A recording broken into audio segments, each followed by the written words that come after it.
People spend their entire life chasing this or that, money or what someone else told us we should do. All that does is leave us drained, unsatisfied, and empty of our light, our energy, our essence. And the outside world suffers all the more. That sort of existence never really appealed to me. Of course, I spent many years there, striving to reach the proverbial carrot. I spent most of my time feeling guilty for being unable to enjoy doing the right thing. You know, the American dream, the white picket fence. I rallied against the very notion early, but I couldn't explain to anyone, much less myself, why. My family, we'll get to that later, watched my rebellion and stayed quiet as my life seemingly fell apart.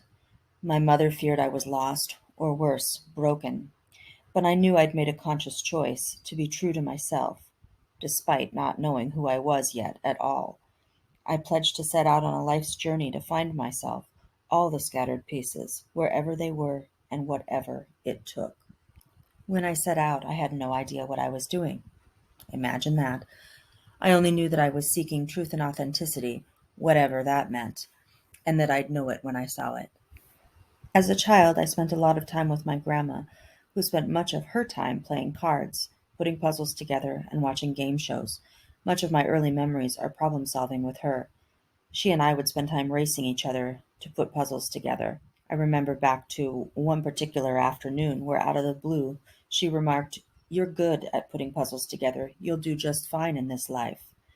Out of everything she ever said to me, that stuck, and I've agonized over the meaning ever since. My grandma passed before I got out of high school, before I developed any introspective or philosophical nature that would have asked her to clarify her statement.